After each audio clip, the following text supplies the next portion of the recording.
తాకట్లో ఉన్న మీ బంగారాన్ని విడిపించి ఆ రోజు ఆన్లైన్ రేటుకి కొంటాం. Sharma gold company.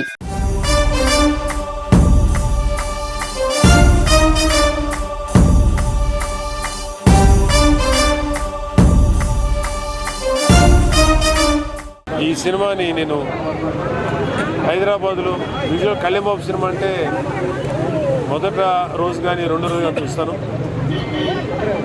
నేను వెళ్దాం అనుకున్నాను. ఈలోపుగా ఇక్కడ వైజాగ్ వచ్చే ప్రోగ్రాం ఉంటే మా సందీప్ మీరు సినిమా ఇక్కడ చూస్తే బాగుంటుంది అనగానే హైదరాబాద్ చుట్టం మానేసి ఇక్కడ సంగం శరత్ థియేటర్లో ఆడుతుందని తెలిసి ఇక్కడికి వచ్చాను. సినిమా చాలా ఎగ్జైటింగ్గా ఉండాలి. నాకు తెలిసి సినిమా కథ నాకు కొంచెం చూచాయిగా తెలుసు. ఒక ధర్మం కోసం పోరాడినటువంటి ఒక సామాన్య మానవుడు, ఒక వీరుడి కథ ఇది. షూటింగ్కి నేను చాలాసార్లు వెళ్ళాను. కళ్యాణ్ బాబు గారు చాలా ఇంట్రెస్టింగ్గా చాలా డెడికేషన్తో ఈ సినిమా చేశారు.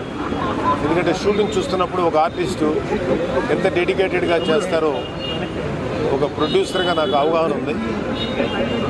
రాజకీయాల్ని ఎంత డెడికేటెడ్గా ఎంత నిబద్ధతతో చేస్తారో ఈ సినిమా షూటింగ్ కూడా అంత నిబద్ధతను చేస్తారు ఆయన సినిమాలు. సో అందులోనూ పవన్ కళ్యాణ్ గారిది ఫస్ట్ టైం పీరియాడిక్ బ్యాక్గ్రౌండ్ ఉన్నటువంటి ఒక ఫిక్షన్ స్టోరీ. అంటే భారతదేశాన్ని మొఘలాయలు పరిపాలించినప్పుడు ఔరంగజేబ్ భారతదేశాన్ని పరిపాలిస్తూ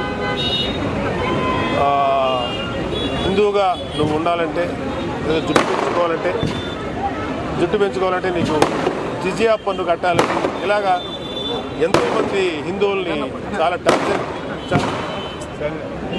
టార్చర్కి గురి చేసినటువంటి రాజు. సో అతనికి మా కాలేజీ చదివేటప్పుడు తెలుసు అతని గురించి, చదువుకునే వాళ్ళ హిస్టరీ. అతను ఎంత క్రూరుడైనటువంటి రాజు. మాకు అప్పుడే అనిపించేది ఎవరు ఇతని గురించి ఎవరు ఫైట్ చేయలేదని.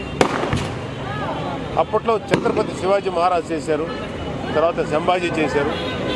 కాకపోతే మనకి ఈ హరిహర వీరమల్లు అనే క్యారెక్టర్ ఫిక్షన్ క్యారెక్టర్ అయినా ఒరిజినల్ హిస్టారిక్ బ్యాక్గ్రౌండ్లో కాబట్టి డెఫినెట్గా చాలా ఎక్సైటింగ్గా ఉంది చూడాలని.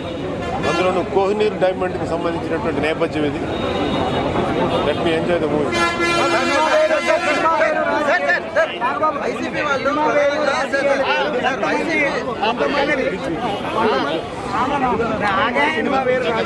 కొంతమంది కొన్ని పార్టీలు వారు పని కల్పించుకొని ఈ సినిమా మీద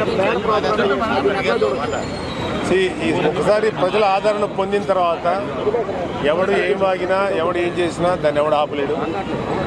సో దాని గురించి మేము పట్టించుకోం. ఎందుకంటే మంచి సినిమా చేసాం, జనం చూస్తున్నారు, ప్రజల ఆదరణ పొందింది, అదే మా క్రైటీరియా. వైసీపీ సోషల్ మీడియా దీని మీద నెగటివ్ రివ్యూస్, వైసీపీ గురించి మాట్లాడడం కూడా టైం వేస్ట్. Thank you.